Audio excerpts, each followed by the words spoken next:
Hi, boys and girls, and welcome to session 17, where we're going to discuss the last aspect and element of the American Revolutionary War, the Treaty of Paris, which could seem a little odd considering we know that Paris is in France and not in America.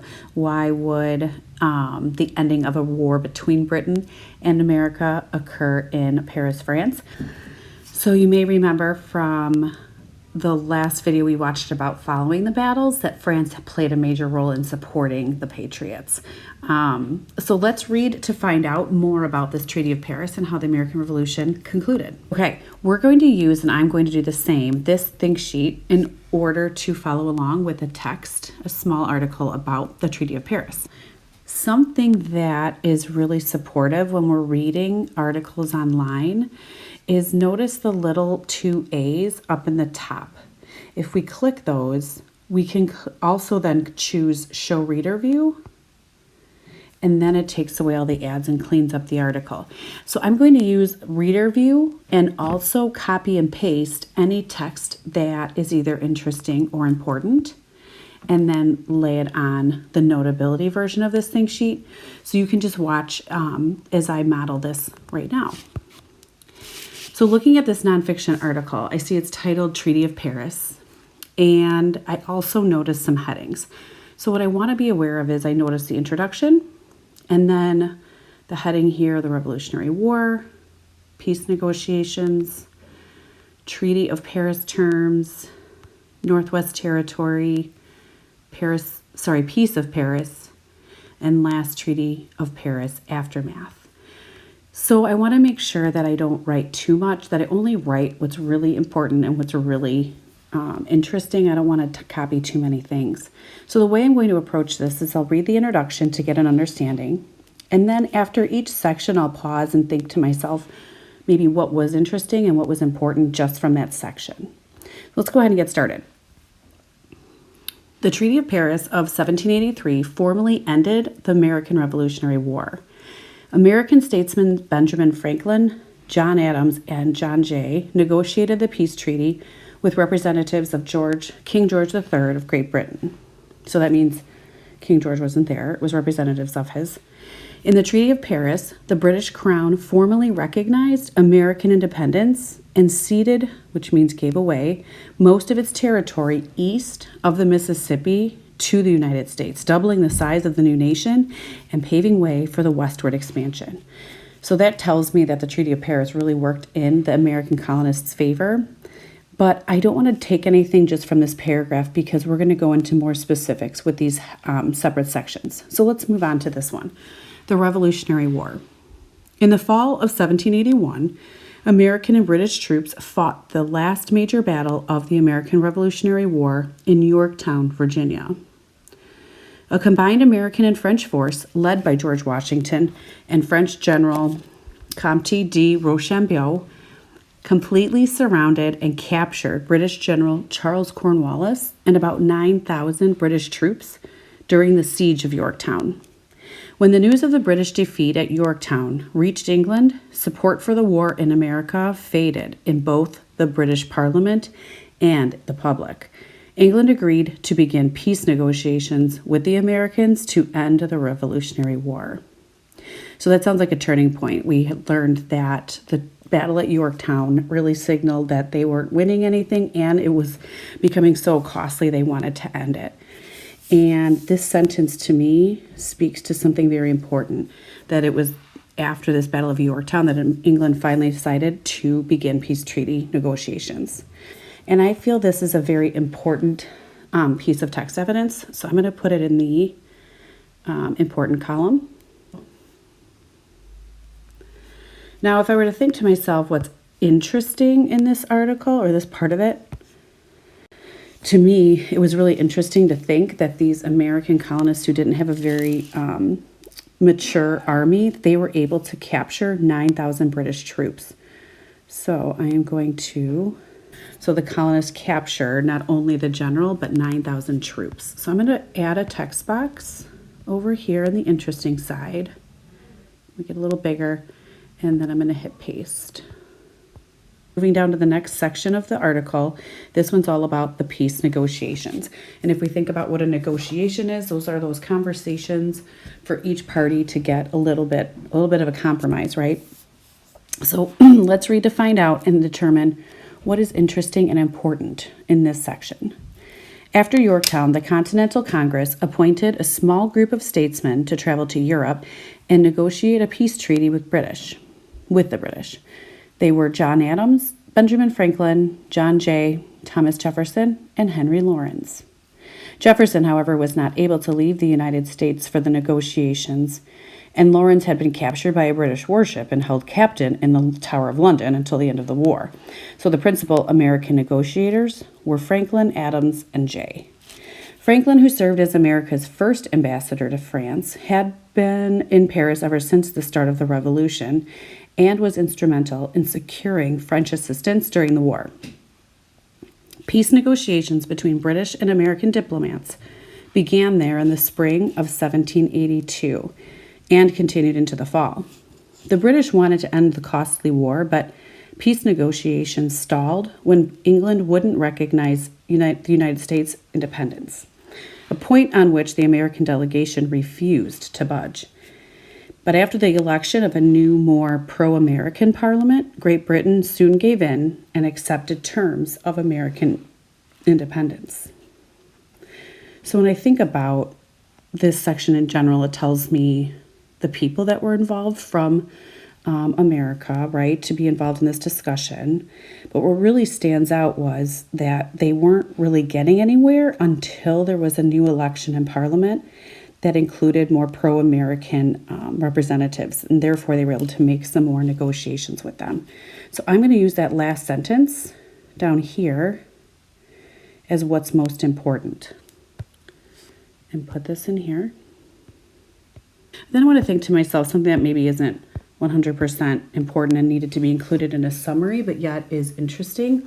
What stood out to me, and again, for you, it might be something different, but for me, it was interesting that Jefferson up here was not able to leave the United States for negotiations. And it makes me curious as to why. They don't go into it, but it is interesting. Nonetheless, I'm going to hit copy, add a text box over here, and hit paste so I could even think about that later and research it if it still is something on my mind. Okay, so now the next section is the Treaty of Paris terms. In 1782, the newly elected British Prime Minister Lord Shelburne saw American independence as an opportunity to build lucrative trade alliance with the new nation without the administrative and military costs of running and defending the colonies. As a result, the Treaty of Paris terms were very favorable to the United States, with Great Britain making major concessions. The treaty signed by Franklin, Adams, and Jay at the Hôtel de York in Paris was finally finalized on September 3rd, 1783, and ratified by the Continental Congress on January 14th, 1784. So when we think about the terms, it says here are the key terms of the Treaty of Paris. These are the things that came out of it. So it says Great Britain finally gave formal recognition to its former colonies as a new and independent nation, the United States of America.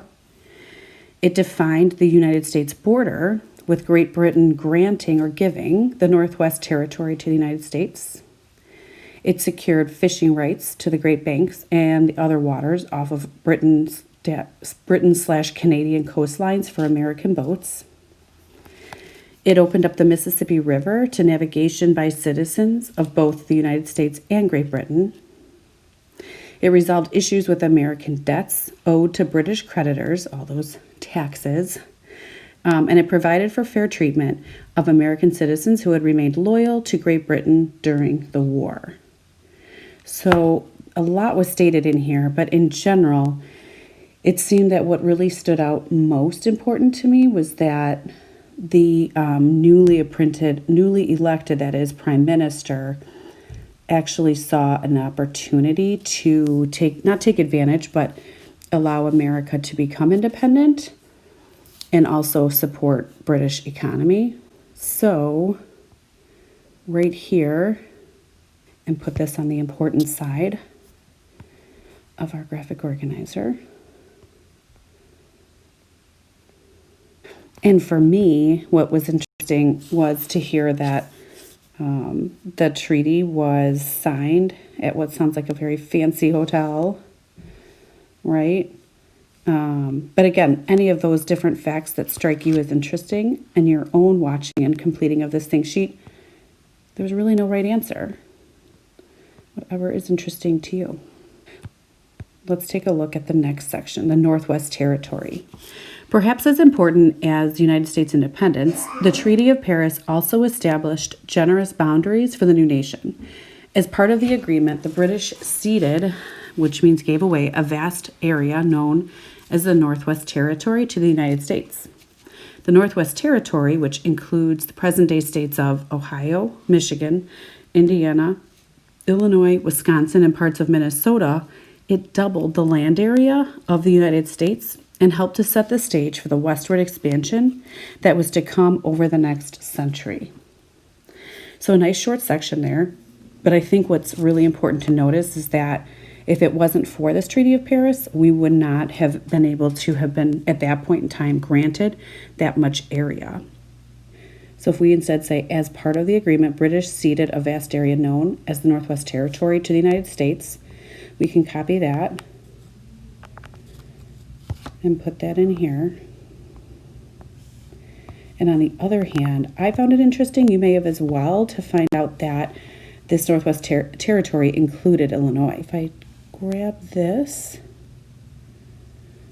I think it's interesting to know we were where we live is part of that Northwest Territory, and it was granted to America during the Treaty of Paris after the American Revolutionary War. Okay, so we just read the Northwest Territory. Now we're going to read the section called Peace of Paris. In addition to the American colonists, other nations including France, Spain, and the Netherlands fought against the British during the American Revolution. Alongside the Treaty of Paris, Great Britain signed separate peace treaties with each of these nations in September of 1783. In the treaties, known collectively as the Peace of Paris, Great Britain returned to Spain parts of Florida that it had won during the last Treaty of Paris. Spain had seceded Spanish Florida to the British Empire in 1763 at the culmination of the French and Indian War. But when I think of this section in general, what really stood out to me was that it wasn't just America that was trying to break away and determine its own independence from Britain, or just be, under conflict with which land is which country's colony. So I'm going to go ahead and take that first sentence. I also find it interesting, again, when I think of current times, to know that Spain had really owned Florida. So would probably start here. I'll just take that little part. Very last section of this article is called the Treaty of Paris Aftermath. So after the treaty was signed and America became its independent nation, what was the aftermath, or what happened after that? Though the Treaty of Paris, 1783, formally ended the War for Independence between America and Great Britain, tensions continued to rise between the two nations over issues that remained unresolved by the treaty. The British, for instance, refused to relinquish several of its forts in the former Northwest Territory, while the Americans, for their part, continued to confiscate property from citizens that had remained loyal to the British Crown during the war. Those loyalists, they were still mad at them. In 1795, John Jay returned to Europe to resolve these issues with Great Britain, and the resulting agreement, known as Jay's Treaty, helped to delay another costly war between the two countries. So it sounds as if, from this section, the biggest takeaway is that if John Jay hadn't gone to Europe to talk with Great Britain and smooth things over, that there may have been another war. So if we take this section of this sentence, we can paste that on our important side. What was interesting for me was to know that it wasn't 100% peaceful after this Treaty of Paris, right? So there still was some tension. And I think the sentence that summarizes that, this right here.